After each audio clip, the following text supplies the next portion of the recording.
Let's make tamales. In my Instapot, I'm gonna go ahead and put it on sear, add a little bit of oil, generously season. This is a 3-pound roast, each side with some salt and some pepper. Now we'll take our roast and we're gonna put this in our Instapot. I'm gonna get a good, nice brown sear on each side. It's been about 4 to 5 minutes. We're gonna turn our roast over and sear it on the other side. We're gonna add in about half of an onion, 3 to 4 cloves of fresh garlic, 4 cups of beef broth. Cook on high for 1 hour. With our chili pods, you're gonna de-seed them and take the stem off. So they should look like this. And then we're gonna boil them so that they can all become softened. In our mixer, we're gonna take our chili pods, our beef broth mixed with a little bit of the juice from the chili pods that they were boiling in, half of an onion, teaspoon of salt and a teaspoon of pepper, 1.5 teaspoons of cumin, half a teaspoon of cinnamon, a few cloves, 6 fresh garlic cloves, some Mexican oregano. And we'll go ahead and mix this all up. A little taste test on this just to see if it needs more salt. That's perfect. Now that our meat is complete, I'm gonna remove the roast. I'm gonna shred all of this meat and it should pull apart very easily. All of my beef shredded. I took out the broth, strained it, and we're gonna save the broth so that we can make our masa.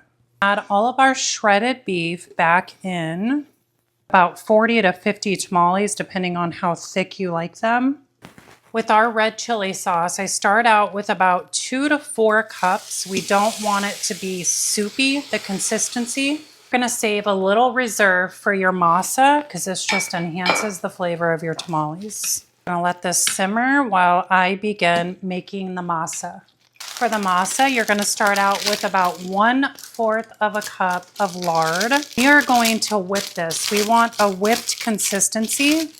The reason a whipped consistency is so important is this makes your tamales like light and fluffy. They're not dense and not hard. We're gonna whip this for about 3 to 5 minutes. And 4 cups of masa. I'm gonna add in our baking powder and our salt. We're gonna slowly add in all of our dry ingredients. Now that it's all crumbly, the mixture, I'm gonna start adding in my beef broth, and this was the reserve that I had from the meat, but we're gonna start pouring it in very slowly. I start with 3 cups and then work my way up to if I need 4 cups. All right, and the easiest way to test to see if your masa is ready is you're gonna take a spoonful of this, and if it floats in the water, that means it's ready. And it's ready, so we can start making the tamales. Overnight, I soaked all of my corn husks, and then I went ahead and wiped them all down. You're gonna wanna fill it on the smooth side. And now we're gonna put in our filling.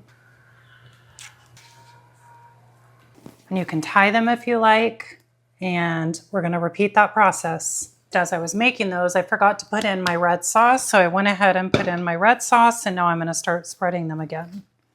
The smooth side is the side that you wanna spread your masa on.